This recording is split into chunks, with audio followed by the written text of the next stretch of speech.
Look at Lily G here in lane 1, some of the 50 freestyle. I'm going to play the whole race straight through, and then we'll go back and look at it afterwards. Obviously, you're in the furthest lane, so it's going to be a little tough to see you, but we'll do the best that we can here.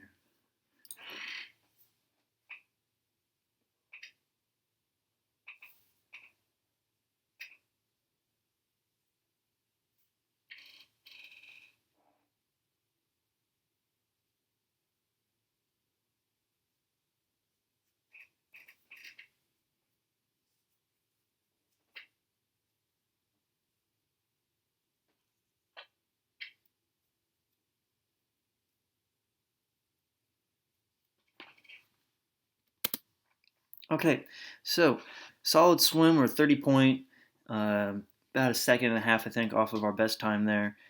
Considering the time that you had to miss, I'm okay with the way you swim at this meet. I think we're still in a good spot with you swimming districts in, well, 2 weeks from this upcoming Wednesday.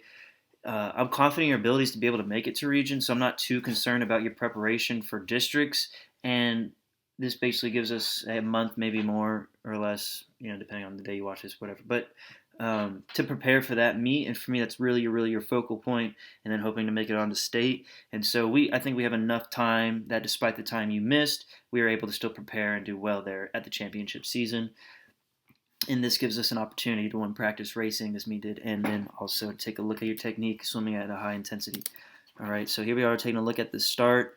You do a nice job with the high hips, feet and arms are in a good position. Like to see you relax the head, look kind of towards the wedge back here. Buzzer goes off, you don't engage your arms, but your legs and arms are the first thing to react. Your head stays pretty still. So I'd like to see you engage the blocks, really think about throwing it back. We're going to do a lot more start work once our pool's finished. I feel like I've been saying that for a long time now, but obviously things get colder. The pool that we're using, their blocks aren't that great, and so we do starts every once in a while, but certainly not to the extent I would like. And hopefully, kind of your taper and the time that we start to use our new pool line up, and we can really start to emphasize training and pacing in yards and using good blocks. And so hopefully that all works out. I anticipated doing so. Anyways, back to your arms. You didn't engage them on the blocks, but you do a nice job of getting them into a streamlined position here, and your head's in a good position.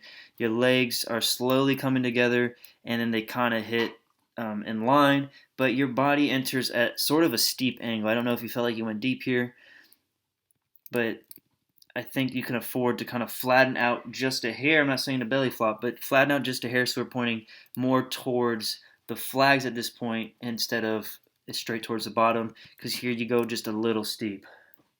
But really clean entry. I mean, look at this splash. Like I said in Catherine's video, the splash doesn't lie. Real clean splash there. So, like I said, your feet got together, clean entry with the hands. So that's not too bad.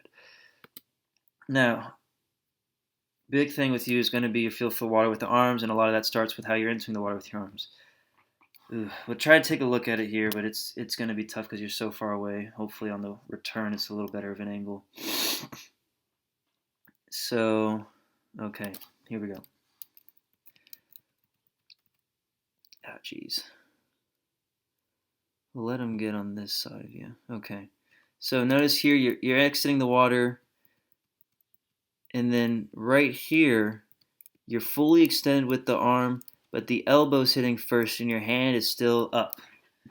Now, if you took a look at Sophia Carroll, she actually kind of has a similar stroke to this, but she has her hand angled really dramatically, actually, and she enters the water at a nice angle with her hand. So she enters kind of with her arm the same way, but her hand is set up to where she's able to drive the elbow up, really protect her shoulder and get a good catch. But here your hand is just above your elbow, and it's pinching your shoulder, and it's really not a powerful or efficient position. We'll take another look here on this left arm.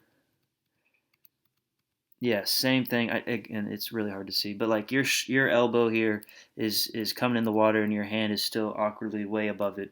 So we got to think about. And I talked to you about this. I practiced in the meet. Like you flick the water out by your hip, that momentum swings your arm up as your arm is coming right. Like it swings, the momentum takes your arm right here.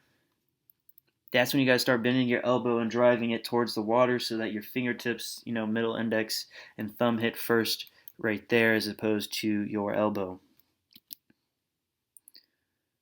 Let's see if we can just take a couple more looks at it here.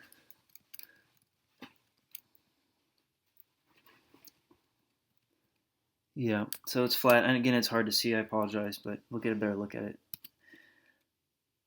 And then, pretty nice finish. I think you can afford to adjust your strokes kind of back towards the flags, and that way that last stroke can be a nice extended stroke where you're almost on your side, really reaching for the wall. That was a little flat. We'll live with it. Nice race. We'll be fine.